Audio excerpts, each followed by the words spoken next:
All right, this is Cliff from Stir It Up, and I got my brother in Christ, business partner in crime. A whole lot of things across the board from TTJ Tech.biz. I'm still not used to saying that, but And you got it anyway, right on the first try. I'm getting better. Anyway, we're here with our winter edition of collaboration, announcing classes coming up, our upcoming training schedule, and also a few thoughts and opinions on different things that are happening in the tech world. So, how you doing, Matt? I am doing well, blessed and highly favored of the Lord, and excited to talk about all these things. How about yourself? Pretty good, pretty good. Blessed and highly favored, as they say. Yeah, This is amen. probably our most successful voiceover in and out course. I mean, we had probably above 50, 60 people each session, was probably more even listening to the podcast, had more Absolutely. curriculum, new people, new faces. We love the regulars, but we love, I don't know about you, but I love to see new people because it lets us know that we're reaching out to even more people that want to learn and take control of their devices and be able to know how to use them at an advanced level, not just the basic text, talk, and email, browsing the web, taking a picture and stuff like that. What about you? Well, that's a great way to put it, and I agree with you 100%. We are offering, and of course it's all to God's glory, but we are offering something that truly no one else is offering in the business. We're filling a void that's there. We are teaching people not just the basics, as you say, but we're going far beyond that. And I think most importantly, we're showing them how to use these devices by learning those, as we always say, fundamentals and those predictable patterns. Anybody can teach you 5 steps to doing something, but what if those 5 steps change next year or next month in a software release? Or, what if you run into a website that is a bit challenging? How do you work through that and figure out how to navigate and so on? And so I think we offer, with that and with our experience labs, we offer something really, really powerful and unique. We've had past students and even experienced trainers come into our courses and say it is more detailed and more robust than anything that they've ever experienced. And for anybody who's listened to either one of our podcasts, mine on Tech Talk Coast to Coast and Matt's on TTJ Tech Talk, oh my goodness, I got that one right on the You first got that try. right too, I tell you what. These courses that we run throughout the school year, because we both have families and kids, so we follow the regular school year schedule. These courses are absolutely free. There's no charge for them. The only thing it's going to cost you is your time and some effort to follow along and, master the skills that we're trying to teach you. We start usually in October because we want to start after the new release of iOS and go all the way through May, just before Labor Day. I'm sorry, is that Memorial Day? I never get them Memorial right. Day. Yeah. It's Memorial Day. So, and again, these courses are free 99, no cost, just your time to come in and ask some questions. And we also have our usual Tuesdays with TTJ and Saturdays with Stir It Up, except for the holiday weekends. So, but to continue on, your curriculum that you write up for these classes that me and the team follow along with every year, it can never be the same because stuff is always changing. I mean, look at Apple. They went from iOS 18 and jumped to 26 to follow the year. And now iPad OS has Mac-like keyboard commands that we'll talk about here in a little bit. But people will probably say, oh, well, are you going to leave them up? We get that question all the time. Are you going to leave the podcast up? Can I go back 2 years later? Yeah, but half that stuff, or maybe even more, is probably going to be irrelevant based on what you just said a few minutes ago with software updates, app updates, feature updates. All kinds of stuff can change within that time frame. That's right. Absolutely. We leave the episodes up for as long as we will be allowed to do so, until Jesus comes back, until whatever happens. They're up since there. It's a headache to take them down anyway. I mean, Well, and yeah, and right. That's just right. more trouble than it's worth. We so. leave them up there. That's right. And you certainly can. But it is, as Cliff said, as you say, it's in everybody's best interest to take the latest one, because we always teach to the latest and the greatest. We always, Cliff and I both, when we are doing our our summer vacations with our families, and we're doing the cookouts and going to the beach and whatever else it is we do, we're also putting the new iOS and Mac OS through their paces. We're using the betas that we're not allowed to talk about at that point. And we're working through this stuff so that by the time they are released in the fall, we're ready not only to provide tutorials on the new features, but we also adapt our curriculum to the new new technology. And I will say this year especially, which, not to jump the gun, I don't know if you were ready to get to this, we can go back and cover it again, but this year especially, the iPad course that is coming up next month, we have completely redesigned the curriculum from the ground up because of what you just said, because of the fact that iPad OS has become so much more powerful. It's become so much more feature rich. We have features that were previously only available on the Mac. We have new ways of using the iPad. As the old expression goes, this isn't your grandmother's iPad anymore.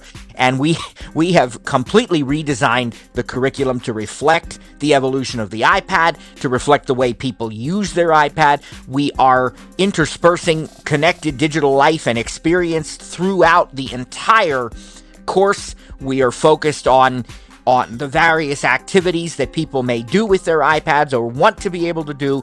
And so we couldn't be more excited about this upcoming season. Just to double back, we'll continue with that one in a minute. I just want to make it clear to people, like, number one, I don't know what a regular public beta is or a public release is because we live on the beta. Having said that, I want to be clear that Apple recommends, they don't say you can't, but they recommend that you do it on a secondary device. Matt and I's philosophy on that is, how am I going to test something if it's not on my everyday device? And I mean, again, do this at your own risk, because we have, but for at least the last 5 or 6, maybe 7 years, we've had no issues with installing the first public beta or the first developer betas on our devices with no issues. Not saying that nothing will come up, but praise God, it has not so far. And we've been allowed to test all the features on iPad, iPhone, Mac, even our watches and HomePods. And I think even I think even now I don't think you do, but I even put the betas on my Apple TV.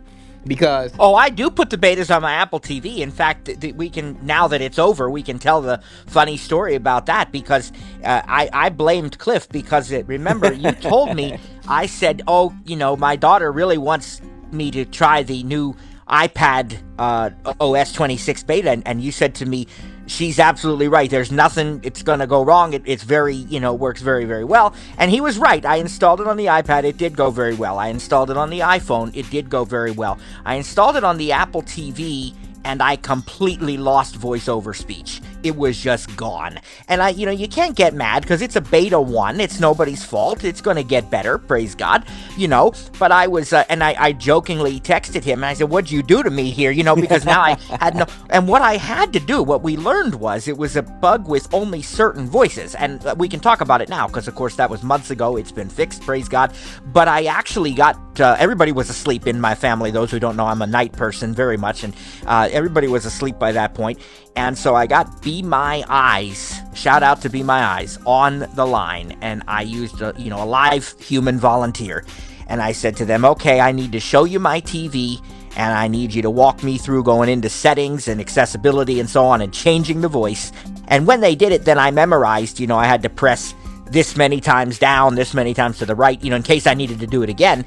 And, praise God, I had speech back by the end of the night, not with a voice I normally use, but, it wasn't more than a week or so, and that was taken care of. Right. But yeah, so full disclosure that we do it. That doesn't mean you have to do it. If you choose to do it, it's at your own risk, but we live on the beta. And again, we've had no issues. We've been able to take all the apps that we use on a day-to-day basis, through its paces and test things, submit bug reports. I call it a job application because that process is long, but it's long for a reason. They want the details. How did you get there? Did you do it multiple times? Does it only show up every now and again? What app were you in? What were you doing? What were you writing? Were you editing text? I'm I mean uh, that's not all it asks you, but it's along those lines, and it Well, does it a and reason because it tags when you send it in. It sends it to a certain words, certain keywords, certain phrases. It's gonna send it to the right department so it can it be is. tested by the right person. And here's the thing. They want all of those details. Ready? Because they actually do care about us, and they do care about making their products and their software as good as it can possibly be. And so when there is a bug, they do take it very, very seriously. Sometimes just, because of prioritizing and stuff, I mean, they're human too. Sometimes it may take a release or two for it to get addressed, but it will get addressed. And they really care about it. And Cliff, you can attest to this too. They've responded to our reports. Oh yeah. They've contacted us. They've asked for more information. They They've even asked tell us, you when it's been fixed and yep, and ask you to get back to them to make sure that they fix is it it the way working that or are you still right. having the problem? Yep, Exactly. exactly. Yep. So, but yeah, let's. I mean, like I said, we've had like the voiceover course was, like I said, I think it was the most successful one that we've had. Because it's been a work in progress. I mean, we've been doing this since 2000. What is it, 18? So, 18. 18. And we're now in 2026. And trust me, people, the first couple of years, maybe 3 or 4 years, they were rough. I mean, we probably changed the way we did it every year. But now, with collaborating with the team, asking God how to do it, like I said, it's completely free until He says so. And Right, right. but I think we got it down to a formula that works. The way that we teach with Q&A at the end on Mondays and some Wednesdays, and then going into the experience lab so you can practice and ask questions and live and get your stuff handled in real time, not have to come back with a question in a help session or in a next class session. No, we give you an experience lab to do these things so we can tweak help you out with something that may be going wrong. Is it your system? Is it the app? Is it updated? Is your phone running slower because you got too many apps open? Whatever the case may be, we do that for that specific reason. Exactly. And I mean, it's incredible, what God is doing, what God has done, what He continues to do. And praise God for the mind of Christ for showing us these things, because we have come so far. He's brought us so far. When I think back to the first class, and we always tell the story of how our first class was an iPad course, and we didn't even call it iPad for All Computing. At that time, we called it Replacing Your Computer with an iPad or something like that. And we brought in, I remember we had 47 people in that first class. And we were teaching something, and someone asked a question, how do I do whatever? I don't remember what the question was they asked, but whatever it was, our response was, well, you'll find that in the rotor.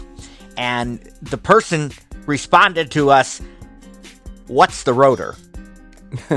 and I was speechless for several seconds, but it was a really, really quick wake-up call and a realization that we can't teach all of it in one. You can't teach the iPad in full and teach voiceover at the same time. You have to know one before you can venture truly into the other. And that's how voiceover in and out was actually born. So, yes. And again, for anybody who's listening to this podcast, please subscribe to both newsletters, sturitup.com, and Stur spelled with a U. That's STURITUP.com. At the bottom of each page, there's a subscribe. It's not your traditional subscribe. You don't have to verify anything. Just type in your email address, hit enter, and you're done. And also ttjtech.biz. That's Tango Juliet, TECH.biz as in zebra. Same thing. Email address, hit enter, and you're done. That way you never miss out on any of our events, our classes. Sometimes we have impromptu things that we do, cafes, specials, everything. So just subscribe there. But having said that, with this upcoming iPad course and as robust and as much as we've had to change the curriculum to try to get everything in for all the changes from 18 to 26, unfortunately, we have to require that you listen to the voiceover in and out course first or has some kind of voiceover training. It doesn't have to be ours. Of course, we would rather it be ours.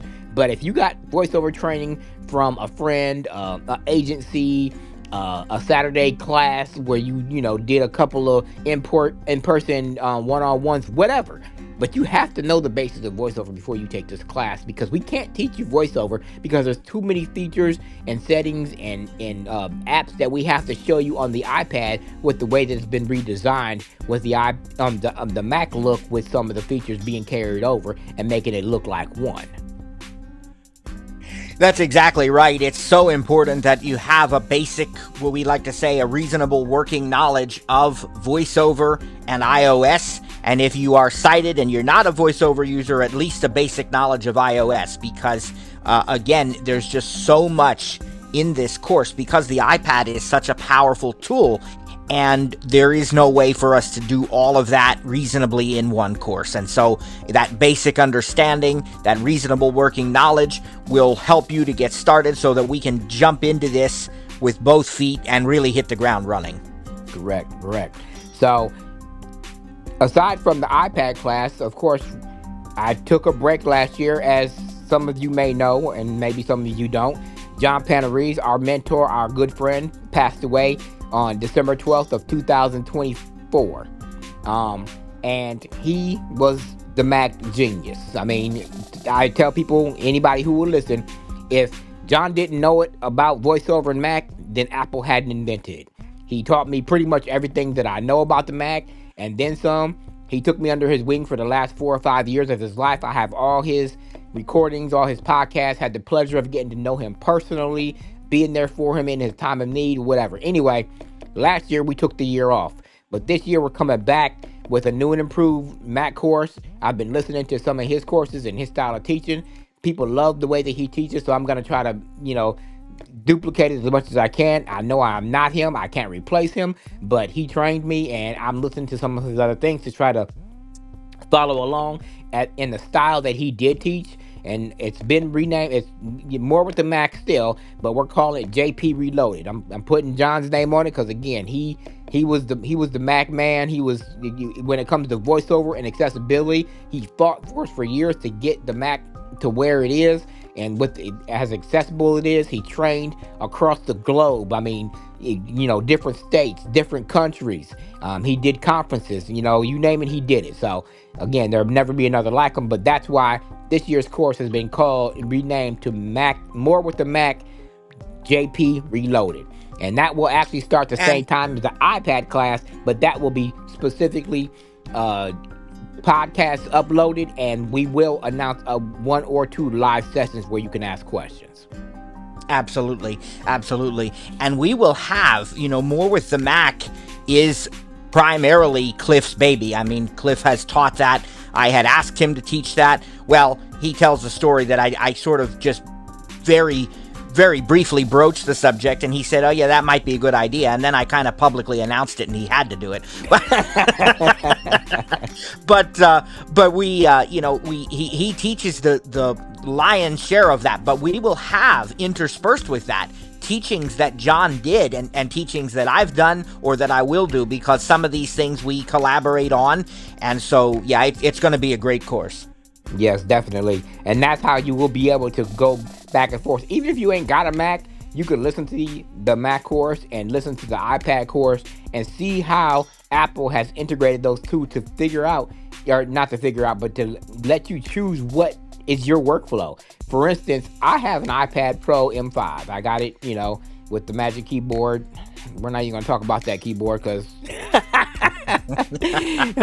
I said a couple of years ago that I would never, ever buy that keyboard because I'd have to sell a couple of kids and skip a mortgage. But, when I saw what Apple was doing with the iPad, coupled with that keyboard and what you could do with it, I had to have it. Now, don't get me wrong. I still have my Mac Studio. I got the Mac Studio 2025 last spring. that's still where I do my podcast editing, collaborate with different individuals on certain Zoom calls, do some hosting, and you know, some file management. But if I'm on the move, my iPad is my primary device. I have a cellular iPad. If I'm in the living room, in the kitchen, that's what I'm using. If I'm, getting a ride somewhere on a long trip or at a coffee shop, that's what I'm using. At home, my office, Mac Studio is it. But the iPad, it's my secondary device, and I love it. The fact that I can start something on my Mac and finish it on my iPad. And again, we will show you how Apple has integrated those two devices to mirror each other, to give you choices. I mean, the Mac is, maybe some people like the MacBook Pro. I don't prefer a laptop, but I prefer the iPad. Some people have an iMac. I don't prefer an iMac. I like the Studio because to me, you get more bang for your buck. More RAM, more memory, more hard drive space, more speed, more processing stuff. So, because I'm totally blind, I don't need a screen, so I don't need to purchase it. Now, do I have a screen hooked up to it? Yeah, there might be a slim to none chance that I might need some sighted help, which I've had this Mac for, it'll be a year in March, and I've only needed my daughter to help me with something once. So, other than that, I go between the two devices. Now, Matt, you have an iMac downstairs that collects dust, correct? It, for the most part, it does. And Kylie, my daughter, uses the Mac more than I do because sometimes she likes to go down there and play certain games on it and so forth. It's a nice big, 24-inch display. And so it's the family's iMac. But I did get it because of the fact that once in a while I do have a Mac client, and there was a specific client who was requesting Mac training, and I want to do everything as unto the Lord, which means I want to do the best I possibly can, and I knew I couldn't do that if I didn't have the Mac to try things on, and so I still use it in that fashion. If a customer or a student has a specific issue, and quite honestly, most of the time I'll just defer to Cliff because he'll know the answer. But sometimes I want to check it out for myself, so I'll go down there and I'll try certain things. Or, if there's a new feature I think I need to test or something, I use it in that way. But it doesn't get much use at all, and more often than not, it's Kylie playing on it than me actually using it. Yeah. You probably treat it the same way I treat my home PC. You probably just turn it on to update it every now and again. But speaking of the Mac and iPad, why don't you tell the folks a little bit about what's coming up here? I think we scheduled it 7 Central, 8 Eastern on January 28th. What are we calling that again? Yeah, that's going to be our that's going to be our technology face-off. We are going to Cliff and I are going to get in the ring. It's going to be like UFC. We're going to get in the ring. We've got another gentleman joining us, and we're going to go head to head over this popular discussion of Mac versus iPad versus PC, maybe even a little Android thrown into the mix. You're going to have a lot of fun. We're going to have a lot of fun because Cliff and I enjoy picking on each other, and that's gonna be the ultimate night for that. But you're gonna be able to learn a lot from it too, because we're gonna ask for your questions about, can I do this with a Mac or an iPad, or do I need a PC? Or people will ask questions about my workplace uses Microsoft 365. What do I do at home since I don't have a PC? I only have a Mac. Or these kinds of questions and a lot of other things, and I think we'll be able to address these and have a lot of fun while doing it. Exactly. And to show you guys that because there's a lot of, I'm not going to say the website, I'll be diligent in that, but there's a couple websites out there that gives Mac a bad rap. Says it's not accessible, said it's not easy to use, says that blind people should not even try it. Well, I'll say to those people that it's not going to happen overnight. This is just a little, a teaser, a preview. But one of my things with the Mac is, you did not learn PC and JAWS overnight. You're not going to learn Mac and VoiceOver overnight. It's just not going to happen. I got my Mac in 2010. I can tell you right now that I was not 100% comfortable with what I was doing and confident in navigating, doing everything without any assistance or thinking I was going to mess something up until probably 2013 or 14. almost And 4 years. I don't know how long it took me to learn PC and JAWS because I don't remember back that far. It was a long time ago. But I know it wasn't overnight. I know it wasn't a quick fix. And neither is the Mac. And people need to quit treating it like that. You got to be patient. Apple has even went a little has even went further with their accessibility and implemented some JAWS features into VoiceOver to help people get comfortable or help them feel welcome on another platform. So it's good for us to have choices. I mean, of course, the corporate world dominates with Mac, with PC and JAWS. There are a few companies, one for sure that I know used to use Mac. I don't know if they do anymore. Was Lyft. But I was told today by another accessibility trainer from a different state that Colorado is strictly Google Suite. They only use Google Sheets, Google whatever they use, Google Docs. Their Chromebook all the way. Their state is. So to me, it's I don't think any system should be bashed, whether it's Android, iOS, PC, or Mac, iPad, Chromebook. What is the Surface Pros? It's good to have choices, but don't badmouth one just because it doesn't do what you want it to do or you didn't give it a chance to. You should sit down and really dissect what your needs are and use that system for that purpose. And if it doesn't work for you, say, okay, it was a good system. It didn't work for me. Because I can tell you right now, we've been teaching this iPad for all computing class, like I said, 6, 7, almost 8 years now. I've bought and returned or sold probably 3 or 4 iPads before now. Because I said it wasn't for me, or maybe had too much. The first time I did it, it was because it had too much space.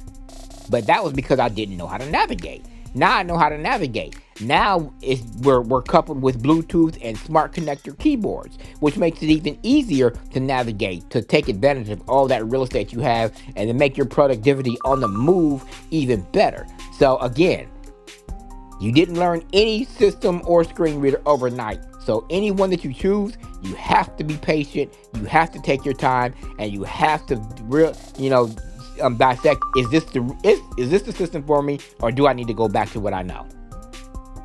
Right. And just to piggyback off of that, I agree. Now he said it was 2010, and then it took him 3 or 4 years to really be comfortable. It took me about 5 minutes less than it did him, because I just want to say I was a little quicker at it.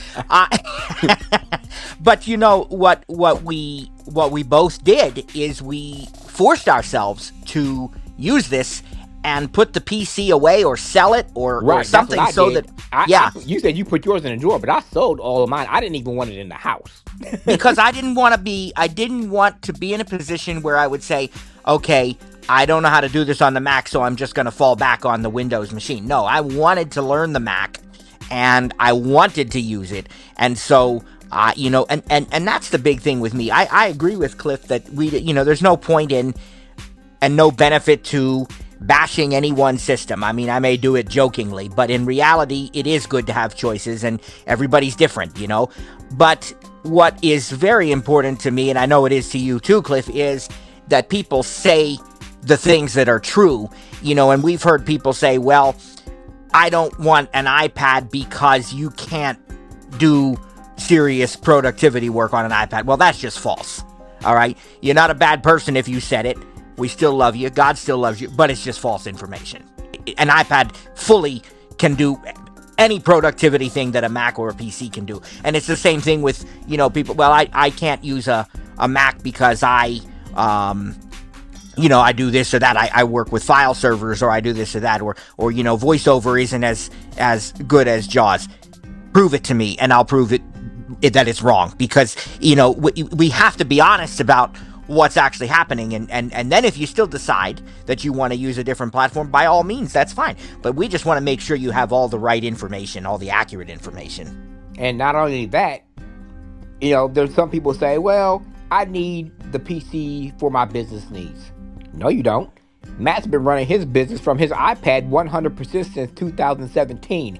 And I mean 100% invoices, emailing, teaching, all of it. He runs 100% from his iPad. He doesn't have a PC. He has a Mac that he just told you he barely uses. His daughter, who's what, seventh grade now?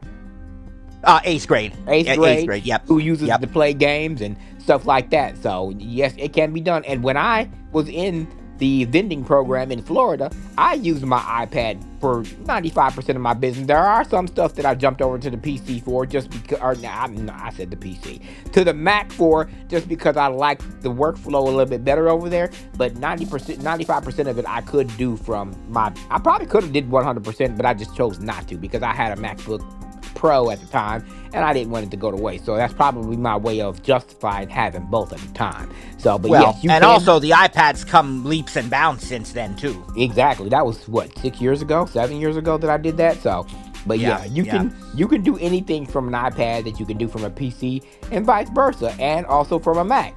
Android and iOS are a little bit different animals. We'll touch on that in the technology showdown on January 28th at 7 Central, 8 Eastern. But right now, we're just here to tell you about our upcoming trainings and courses and free stuff. Now, right now, TTJ has a special going on. If you pay for one of the gold packages at full price, which is $12.99 for 2 years, and you can go to ttjtech.biz and get more details. But if you buy one of those packages, you will get a free, brand new, not used, not refurbished, but a brand new iPad. Now, does a keyboard come with that? I didn't look at the whole announcement.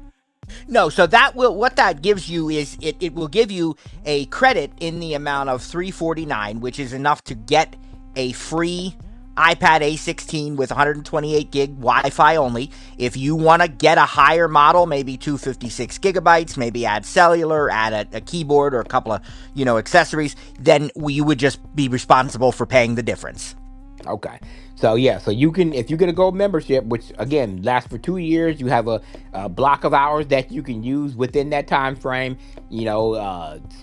Shopping assistance, extended hours during holidays, all kinds of stuff. You can go on ttjtech.biz and also stiritup.com and check out my training page, because I have the same pricing and stuff like that on there. But anyway, that will be an added benefit. And we also got some cafes coming up, correct? The Apple TV, Apple Watch. What else you got on tap for, We do. So we start Apple TV, a TV in the 21st century. And that is going to be in not this coming Monday. Well, depending on when you're listening. Let's see. It'll be the 19th of January. That's the date. Monday the 19th, 2 p.m. Eastern Time.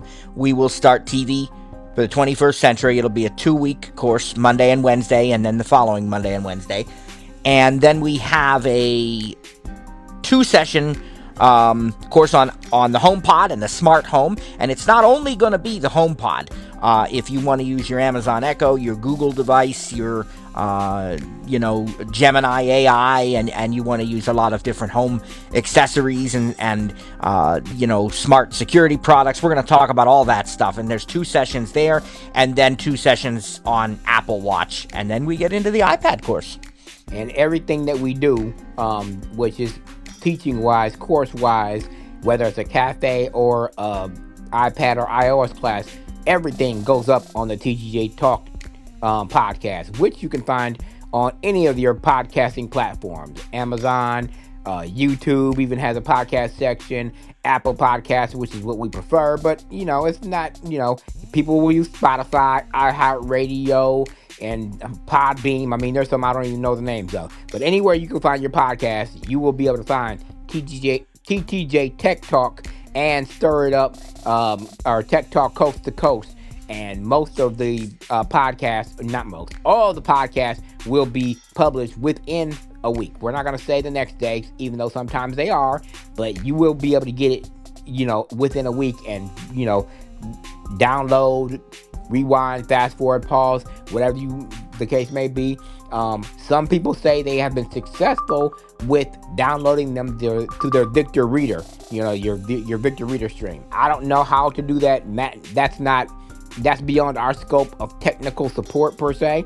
So if that's something that you want to know how to do, there's a list out there. I think it's on Goose.io that you can, subscribe to with Victor Reader Stream support, and they will teach you or tell you, point you to the right articles and resources on how to do that. But 9 times out of 10, going to YouTube or Apple Podcasts, it will be your best bet because it will, take you. You can subscribe, be notified, get updates on when new episodes are available and everything. So.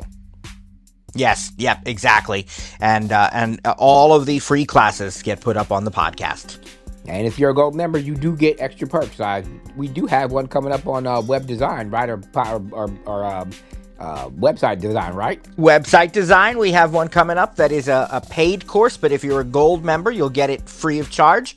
And we've also announced an audio editing course coming up sometime later this year, but we don't have exact dates on that, but we're going to show you GarageBand on the Mac and the iPad. We're going to touch on some of the other iPad apps. If you like the iPad, we'll do Ferrite and Backpack. If you are a Mac user, you'll do what, Cliff? Amadeus and Yep, Amadeus Pro. How you can couple that with Audio Hijack to do recordings and edit them later. We also have Farrago, which is a soundboard app. I mean, that's a powerful app made by our buddies over at Roganiba. Great support, great voiceover support for that matter. I email them about a bug. It's usually fixed in the next update, or they'll email me back asking for more details, screenshots, recordings, so they can look into it deeper and give me suggestions. So these are apps that will be coupled with if you are into podcasting, recording. I don't know. Are you going to do anything on MIDI with GarageBand or not? Well, we will. I mean, it's kind of got to be discussed a little bit, yes. So that will definitely be included. Yep. Okay. Yep. So as you can see, we got a lot to coming up with the free courses, a couple of paid courses, a little bonus stuff here and there. There'll be some Saturdays that maybe we'll stream repeats of the classes on our Twitch channels that we both have. Just you can find information on both those on our podcast or on our blog. Website pages, I should say. Again, ttjtech.biz. Subscribe with your email address. You'll never miss anything. And sturitup.com. STURITUP.com. Email address in the subscribe field. Hit enter and you're done. So anything that we forgot about that's coming up? Your Christian faith school stuff, right? Right.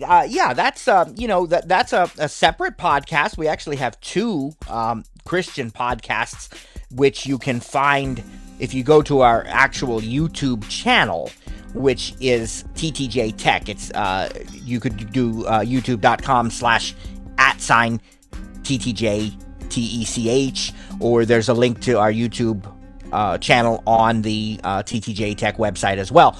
But we have two Christian podcasts. One is called Faith Quick Concepts, and these are short, typically under 30 minutes. Sometimes it's a little more, sometimes it's a little less, whatever God leads, but typically around a half hour teachings, which are typically Monday through Friday. Now, we didn't do a whole lot of them during the Christmas holiday season, and now we're getting back into them. And then we are going to be starting Faith School, which is something that I am extremely passionate about.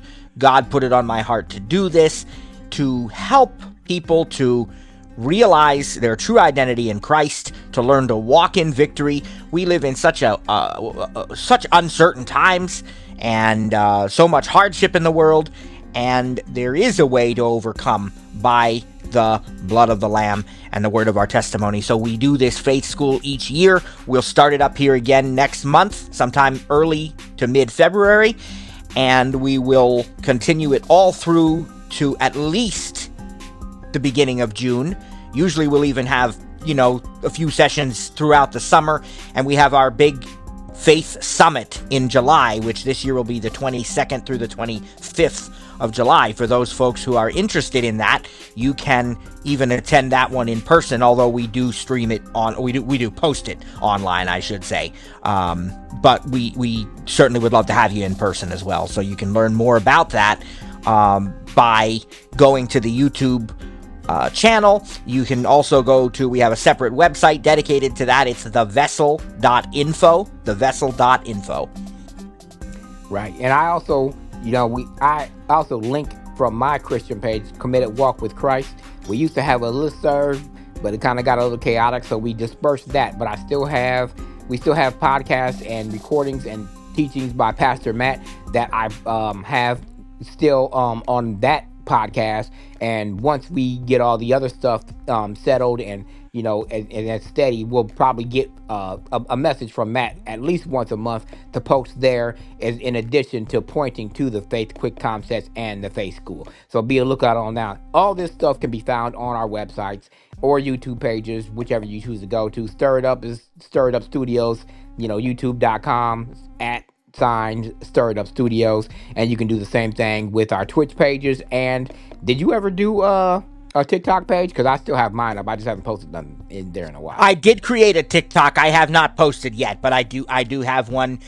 It is my TikTok name is The Faith Preacher, and so we do plan to post some when we get into these faith school teachings. We'll post some short sort of introductory snippets on TikTok as well. Okay, so yeah, you can find, like, I don't know what Matt has because I haven't been to his website in a while. I don't like to converse with the competition. Now that's a joke, but I haven't been there in a while. But I know on my website I do have a social media page that will point you to Facebook, Twitter, Instagram, TikTok, YouTube, and I might be forgetting one or two, but all that stuff is listed on my social media page. So Right.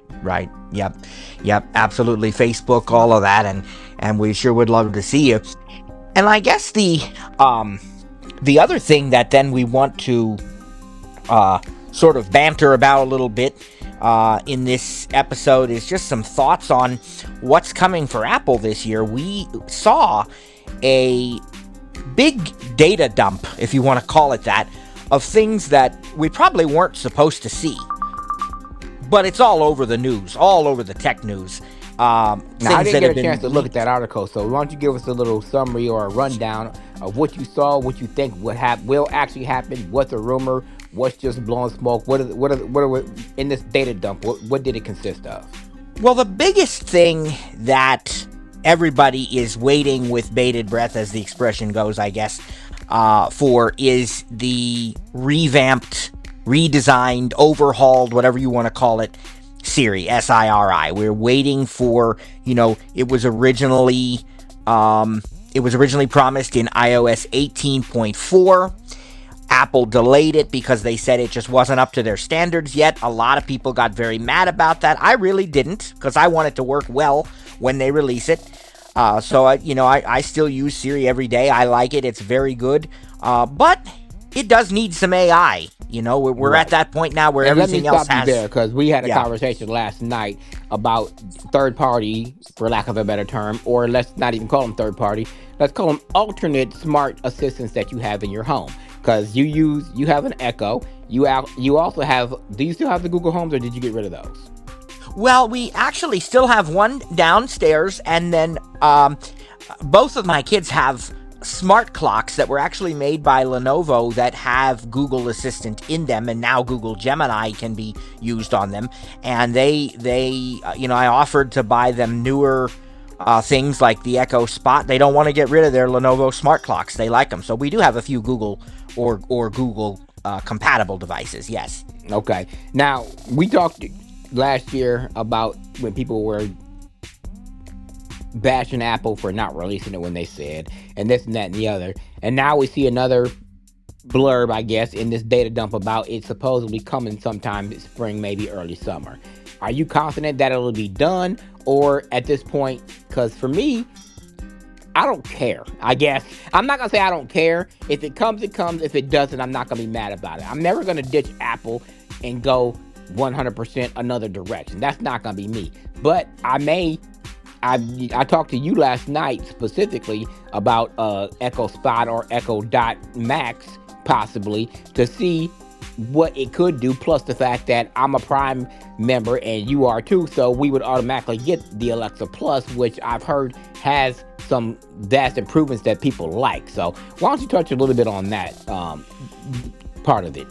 Yeah, so first of all, for me personally, it's the same as you, Cliff. It's a situation where I am absolutely 100% all in on Apple and fully committed to Apple and have no plans ever to change that.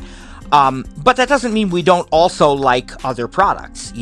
I use, and my family, we use an Apple TV 4K in our living room, and we have others in other rooms of the house, and that is the way we watch TV, and that is the preferred way. However, I also have a DirecTV Gemini device connected to my TV, and sometimes I use it just for fun, because it is good, it is decent, it does work well. Maybe not quite the way that Apple TV does, but it does work well. So I have to give credit where credit's due. Well, the same is true with the smart speakers and smart displays. We've always wanted and had some form of smart display in our kitchen, and I had an opportunity to see the Echo Show 10. It's now the Echo Show 11. It's been updated. Several family members have them, and I really was impressed. And that's, it wasn't anything against Apple. I also have HomePods. I use them.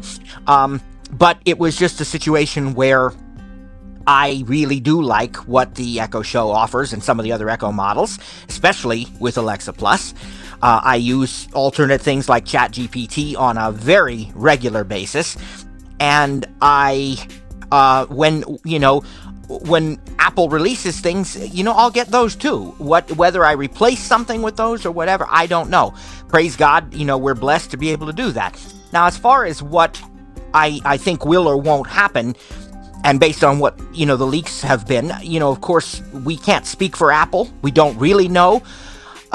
What I can say is that I think it's at a juncture where it is vital, if Apple wants to stay relevant in the smart assistant market, that they're going to have to release a revamped version of Siri. And that's not some kind of threat. It's not some kind of Apple bashing. It's not some kind of ultimatum. It's just a reality that all the other smart assistants now are doing it with AI. And I think they're going to have to. I also believe when they do, it's going to be better than any of the other ones out there, because that's what always happens. Apple delays something, people get mad because it's not ready when the other ones are ready, and then when Apple comes out with it, they realize, oh, maybe there's a good reason this was delayed, because this works so much more smoothly, it works so much more seamlessly, it's just better. I think that's probably what you're going to see with SIRI when it's redesigned. I don't know how quickly people will adopt it or whether people will be skeptical, but I think it's going to be amazing. And I do suspect, the last that we heard, Apple had said publicly, I think they used the words, and again, I don't want to misquote Apple. I know they said 2026. What I actually think they said was early next year, and that was last year that they said it. So a lot of people are sort of hanging their hats on the possibility of iOS 26.4. There's also a lot of evidence to suggest that a smart display from Apple, some sort of Apple Home Hub, will be released sort of in tandem with that, and possibly even a new Apple TV. That's kind of a bit overdue, I suppose, for release. And I imagine it's probably being prepared for release alongside of whatever version of iOS contains the revamped Siri. So I think that there's, and then there were other things in the leaks too that talked about, iPhones in the future and stuff like that. But I think that seems to be the next big thing where Apple is likely to be headed, if I had to guess. And I, for one, hope it's soon, just because I'm excited about it and I'd like to get my hands on it. Now, is this hub designed to have speakers built into it, or is it just going to be a hub/media center where you can control HomePods and other media devices that are connected, like your phone or iPad or something like that? Well, again, what we know is all speculation based on stuff we probably weren't supposed to see. But the rumors are that the alleged Home Hub will have speakers in it for basic listening and for use with, things like FaceTime calls and so forth, but that you can then supplement that either with HomePods or perhaps some sort of a special base that has speakers in it that you can add to your, Home Hub. Again, this is very, very, we could be way off on this. Apple could totally surprise us and go a completely different direction. We don't know. But that's the best information we are speculating about at this point. All right. So, what else was in this data dump, as they call it, and that may seem likely to be released this year? So they I did think I saw something about possibly a new Apple TV with more memory Yes, and RAM and speed, I guess. right, new Apple TV and new HomePod Mini. There's been talk of new iPhones and a staggered schedule with the iPhones where we might see 18 Pro and Pro Max, or maybe even some sort of foldable iPhone this year, but then not see the standard iPhone 18 till next year. There's even been talk of a MacBook with an A18, I believe, chip instead of an M series chip. If it's the A18, that is in, I believe, is it the iPhone 17 Pro, or is it the 16 Pro? I don't remember now, but it's, they're talking about possibly an A series chip. Let's put it that way, in a low cost MacBook. Okay. So, and a lot of people, I don't know, maybe Apple's delved into a situation here where it may be a flop, for lack of a better term. Because to me, I think the iPad can do that and whatever, but maybe some people just want the iPad or the low cost MacBook Pro or the Mac Pro to be a glorified tablet with a keyboard. I don't know, because the rumors that I heard about it is you will only be able to download apps directly from the Apple App Store. You will only be able to use their stuff. Basically, it's going to be stock app, which is what the Android people complain about already, about devices being locked down. But we'll save that for the tech showdown. But I don't know. I mean, I have a Mac or a iPad Pro M5, so that, low cost, for lack of a better term, Mac Pro, or MacBook Air, whatever it's going to be called, is going to be of no interest to me. What about anything else? I mean, I did see a rumor that said that the iPhone 17e would probably be released sometime here in February or March. I have no interest in that either, because I'm running the 15 Pro Max, which to me, it was the first one that ran Apple Intelligence. I looked at the 17 Pro in the store, and it didn't really, I mean, it was a little bigger, a little thicker, to me a little heavier, but not much design change. So that's why I stuck with what I have. So, Right. Yeah, and I'm on the 16 Pro, which really was because I switched carriers and was promised a free device, so I took advantage of that. Right. So, anything else besides the HomePod, or not the HomePod, but the Apple Hub, the Apple TV, the iPhone 17, maybe a staggered schedule with foldables, the low budget one, I guess, the E, and anything. I mean, have you seen anything else that they are possibly? Some think, and I don't know if this is even possible, because the 16A or iPad 11, whatever you choose to call it, just came out. But somebody thinks that there'll be another one, but this one will actually have Apple Intelligence in it. Yes, they did talk about what would be the 12th generation iPad. I don't know what they'll call it. And they've actually seen, and again, these are well-respected analysts, but, they're accessing things that may or may not come to fruition in exactly the way that they see them.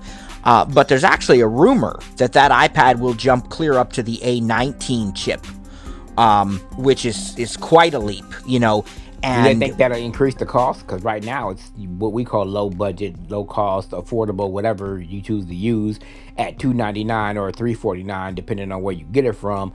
But is that going to bump the cost up? Because if it does, wouldn't that put it in the neighborhood of that low budget Mac Pro or iPad Mini and my least favorite iPad? Anyway. Yeah, it's very difficult to say, and I haven't really heard a lot of speculation on cost at this point. It'll be interesting to see. That's also rumored for spring, which would be a year after the A16 was released, because that was released in March of last year. Are they So it'll be talking another interesting to iPad see. Mini? Because it's my least favorite iPad. I'm not Apple. I'm not the manufacturer, and I don't have to like every device that a company that I buy stuff from is. But I see the need for it because doctors, lawyers, people who sign people in on different devices, Airline pilots. right. It's a way to, it's convenient because it fits in your inside coat pocket. Maybe some people actually put it in their back pocket. I don't know. But whatever the case may be, it does sell. So, any rumors on an updated iPad Mini?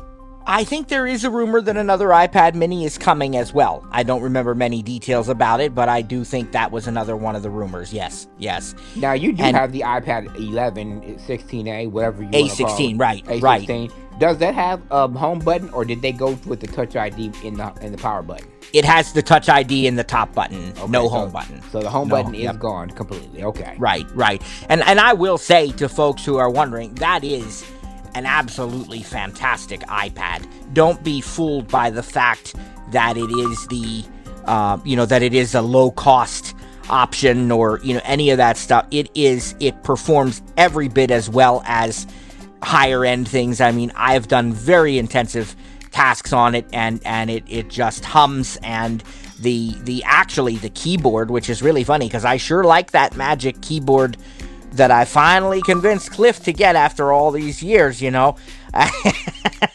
But that Magic Keyboard Folio that you can get with the iPad A16 is just a brilliant design. Now, is that only available for that iPad? Is that the only iPad that it's available for, or or the previous generation, the 10th generation? Yes. Okay, but no Pro, no Air. It's not available for either one of those. No. Okay. That's kind of unfortunate based on the fact that you can separate it and not have to worry about it, not that you have to worry about the Magic Keyboard doing any damage, but no, for the convenience level. So if I'm teaching a class and I'm typing something, to put up on the big screen or the board, and I want to walk around and check on students, I should be able to, just be able to pull that keyboard off and leave it on my desk and, go around and maybe show them something on my iPad or whatever the case may be. Maybe it's coming for the next generation, or maybe it'll come for the M5 later on down the line if the demand comes. That wasn't in the data dump. I mean, not that I heard. Okay. All right. So, all right. Well, I mean, unless there's anything else, I guess we can wrap this up. But, again, ttjtech.biz, stiritup.com with the U, YouTube pages, podcasts, Facebooks, Twitters, tweaks, or Twitches, I should say. And I guess it's called X now. And, there's another one that people have dabbled into a little bit. I don't know if you've heard much about it. I actually signed up but haven't done much with it. But a lot of people are talking about Mastodon. What have you heard about that platform? I've heard very little about it other than just that it is another service that's available. I've not looked into it. So I really have no experience with it, actually. Yeah, I've heard that it's